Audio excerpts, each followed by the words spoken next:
Good morning. 안녕하십니까, 내외기민 여러분. 먼저 저희 BMW 측에서도 여러분들 환영의 말씀을 드립니다.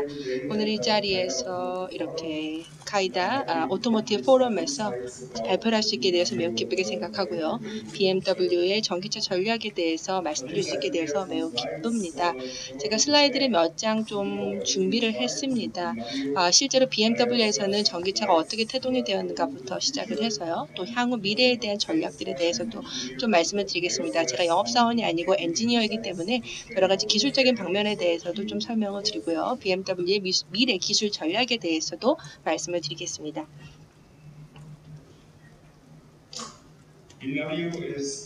BMW는 계속해서 현재 새로운 기술과 새로운 트렌드들을 분석하고 있습니다. 또한 새로운 고객의 요구 조건들에 대해서도 분석을 하고 있습니다.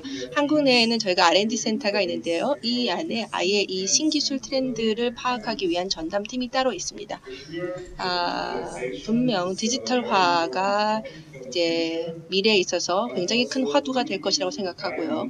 뿐만 아니라 규제 강화라든지 또 소비자의 기대 수준의 변화 이런 것들로 인해서 보다 더 새롭고 지속 가능한 모빌리티가 대두하고 있습니다. 이러한 것에 대한 니즈가 대두하고 있죠. 그리고 이런 것들이 사실 자동차 업계에는 다 새로운 도전 과제가 되고 있습니다.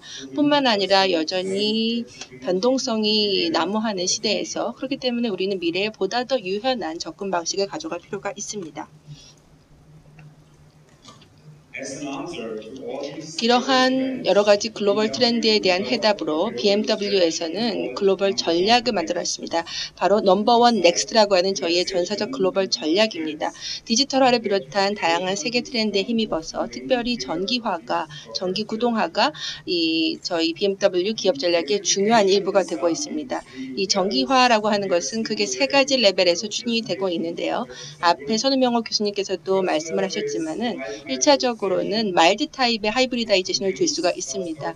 다시 말씀을 드려서 스톱앤고 기능이라든지 또 전기를 이용한 부스트 기능 이런 것들이 있습니다. 또 회생제동이라든지 48V의 고전압 배터리를 사용을 하게 됩니다. 이렇게 해서 CO2 배출을 12%까지 감축을 할 수가 있습니다. 그래서 지금 보시게 되면은 이건 사실 근데 계산을 어떻게 근거로 잡냐에 대해서 좀 다르긴 합니다. 대략적으로 10에서 12% CO2 배출 감축하기 가능하다라고 얘기를 하고요. 그 다음에 두 번째 레벨은 플러그인 하이브리드입니다.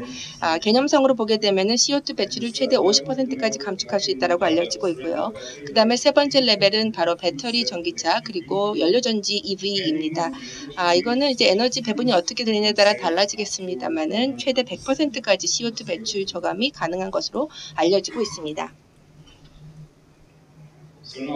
자, 그렇다면은 이제 우리가 물어봐야 될 것은 바로 앞으로 미래의 배터리 EV와 플러그인 하이브리드의 비중이 어떻게 될 것인가가 이제 궁금한데요. BMW가 2025년을 두고 바라보는 전망은 일단 EV 비중이 15에서 25%로 확대될 것이라는 것입니다. 이게 이제 굉장히 폭넓은 비중이라고 생각이 드는데요. 다시 말씀드려서 현재 이렇게 다양한 EV들이 생산이 되게 될 것이다라는 것이고요. 또한 그럴 뿐 아니라 배터리 EV와 플러그인이 향후 어떤 비중을 가져갈지 현재로서는 잘 알 수가 없습니다. 아직까지도 불확실성과 변동성이 있다라는 것이죠. 그렇기 때문에 이러한 불확실성에 대처하기 위해서는 유연성을 갖는 것이 무엇보다 중요합니다.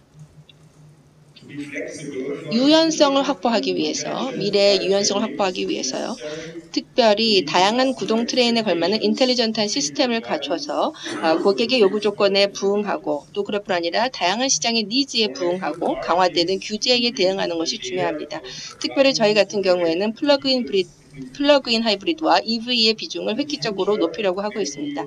앞으로 수소전지, 연료전지가 이제 보다 대용량의 차량에 있어서는 적합할 수 있을 것이고 장거리 주행에 있어서도 마찬가지로 이 충전 시간을 줄이는 것이 굉장히 중요할 것입니다. 자, 그런데 실제적으로 배터리 EV가 비중을 확대하기 전에요. 먼저 일단 필요한 것이 바로 효율적인 그러한 기존 내연기관에 대한 효율화도 또 동시에 필요합니다. 자, 어떻게 우리의 EV가 시작되었는지 보도록 하겠습니다. 5년 전에 BMW i가 태초부터 전기차라는 컨셉으로 해서 처음 탄생을 하게 되었습니다. 순수 전기차였었죠. 그러면서 그 이후로 해서 BMW 내에 EV 차량이 대폭 출시가 되었고 매출에 있어서도 상당한 혁혁한 성과가 있었습니다. 또한 그뿐만 아니라 iPerformance 플러그인 하이브리드가 출시가 되었습니다. 예, 그래서 뭐 5 시리즈, 7 시리즈 이런 식으로 해서 출시가 되었고요. 또한 그뿐 아니라 X1, X5가 출시가 되었고 또한 미니 컨트리맨 같은 경우에도 플러그인으로 해서 작년부터 출시가 되었습니다.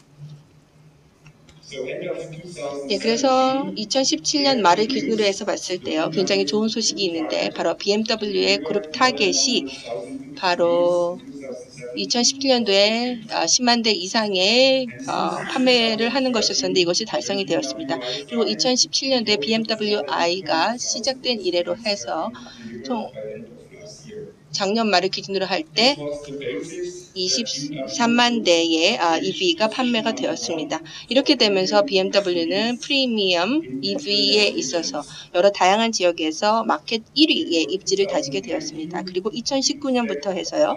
저희가 예상하는 것은 약 50만 대의 BMW 그리고 미니 합쳐서 배터리 EV 그리고 플러그인 하이브리드가 판매될 것으로 예상을 하고 있습니다. 말씀을 드렸지만 저는 영업 쪽이 아니고요. 엔지니어이기 때문에 좀 더 기술적인 부분을 말씀을 드리도록 하겠습니다. 플러그인 하이브리드의 경우에 저희가 두 가지 개념을 가지고 있습니다. 첫 번째는 전통적인 고전적인 개념이죠. 바로 IC가 앞에 있고요. 그 다음에 이 모터가 바로 전자 변속기에 내장이 되어 있고 이러한 개념을 갖고 프런트 휠, 리어 휠 혹은 사륜구동 다 가능합니다. 또 그뿐만 아니라 저희가 획기적인 개념을 갖고 있는 것이 있는데요. 바로 이것은 전기구동 엑셀입니다. 그래서 프런트 엑셀 같은 경우에는 내연기관에 의해서 구동이 되고 그런다 동시에 양쪽 엑셀이 다 사륜구동을 지원할 수가 있습니다. 그리고 또한 그뿐만 아니라 뒤쪽에 일렉트릭 엑셀이 들어가게 되고요. 그 다음에 배터리가 양쪽 사이에 위치를 하게 됩니다. 자, 이런 것들이 어떻게 가능했느냐, 이러한 다양한 EV 모델을 어떻게 구현할 수가 있었는가에 대해서 말씀을 드리겠습니다. 크게 두 가지 요인이 있다고 할 수가 있습니다. 첫 번째는 소위 말하는 e드라이브 모듈화 키트입니다. 이건 조금 이따가 말씀을 드리겠습니다. 그리고 또 다른 요인은 바로 이것도 이제 모듈화 키트를 가능하게 했던 기술인데요. 바로 저희가 자체적으로 차량 내 주요 부품에 대해서 개발과 양산을 했다는 점입니다. 즉 전기 모터와 배터리를 BMW 자체적으로 개발하고 양산을 했습니다. 약 10년 전부터 해서 BMW는 전기 모터와 배터리에 대한 자체 양산을 하기로 자체 생산을 하기로 결정을 했고요. 이것이 실제로 저희 기술 발전을 구현할 수 있는 중요한 역할을 했습니다. 일단 저희가 자체 개발을 하기 때문에 늘 신기술을 활용을 할 수가 있습니다. 또 그럴 뿐 아니라 기술이나 협력업체를 선택하는 데서 그만큼 유연하게 할 수 있다는 장점이 있고요. 또 그럴 뿐 아니라 비용 구조가 완전히 투명하게 갈 수 있다는 장점이 있습니다. 뿐만 아니라 모듈러 키트가 보다 유연하고 확장성 있게 될 수 있고요. 또 그럴 뿐만 아니라 개발이나 양산의 스케줄을 훨씬 더 앞당길 수 있다라고 하는 그러한 장점들이 있습니다.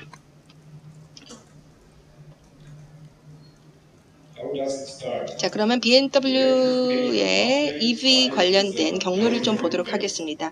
일단은 프로젝트 I라고 하는 것이 시발점이 되었는데요. 프로젝트 I를 통해서 저희가 전기 미니, 그 다음에 전기 1 시리즈를 시작을 했습니다. 이 프로젝트를 통해서 우리가 향후에 i3 그리고 i5를 내놓는 데 있어서 필요했던 여러 가지 기술적 기반을 갖출 수가 있게 되었고요. 또한 테스트 필드를 마련을 함으로써 고객의 니즈와 다양한 유즈 케이스, 특별히 EV 관련된 유즈 케이스를 이해할 수 있었습니다. 2단계에서는요. iPerformance 플러그인 하이브리드 컨셉 차량이 출시가 되었고 BMW하고 미니에서 선보이게 되었습니다.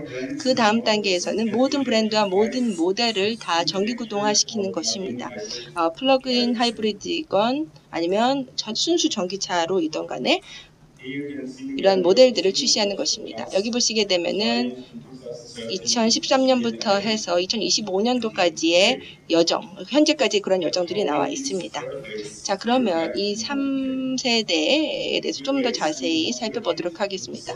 이거는 모듈 키트라고 보시면 되겠고요. 5세대의 모듈 키트에 기반을 한 겁니다. 저희 3세대 같은 경우에는 일단은 핵심 포트폴리오에 대한 전장화에 중요한 역할을 했었고, 그 다음에 4세대 같은 경우에는 비용 개선 그리고 항속거리 연장에 기여를 했었죠. 5세대 같은 경우에는 최초의 고물량의 그리고 또한 굉장히 고효율의 그리고 주행거리가 긴 그러한 EV를 가능하게 합니다. 그리고 2025년까지 저희가 25가지의 전기차 그리고 또한 순수 전기차를 저희가 시장에 내놓으려고 하고 있습니다.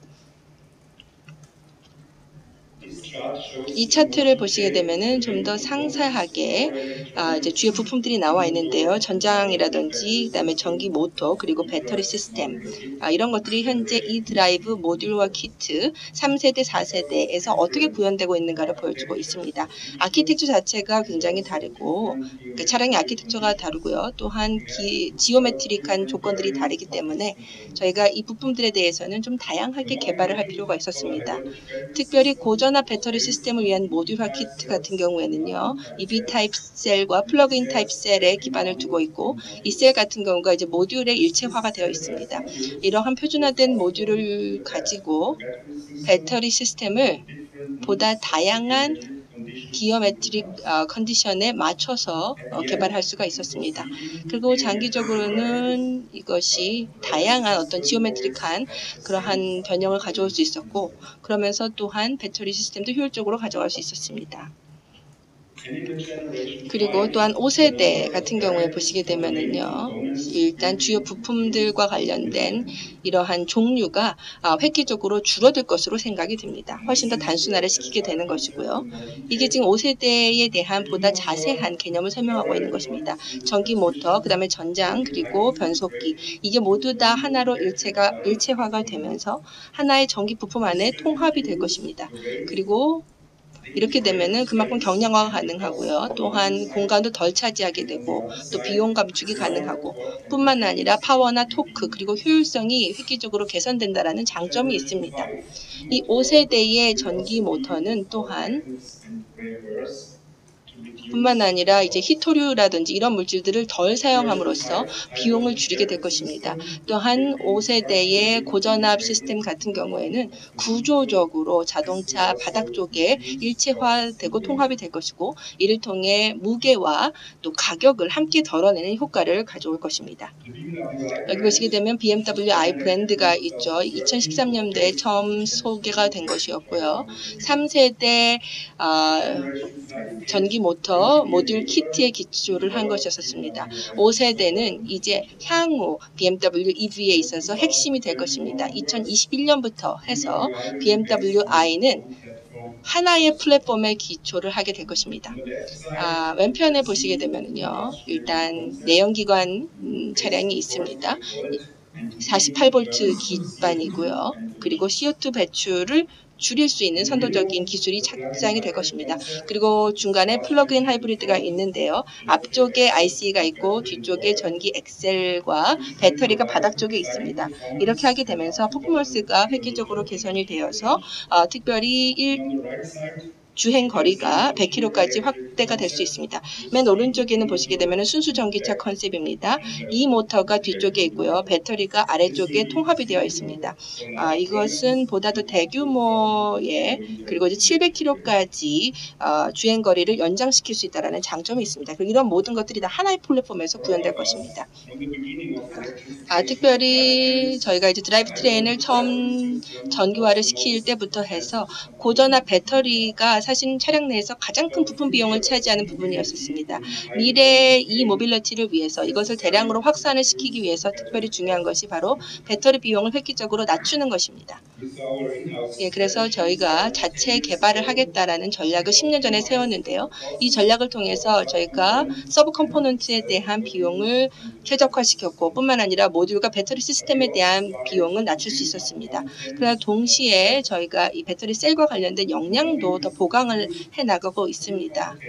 이 부분과 관련된 다시 말씀을 드려서 이 그리고 또한 이 고전압 시스템과 관련된 비용 최적화를 위한 다양한 시스템들을 내놓고 있습니다.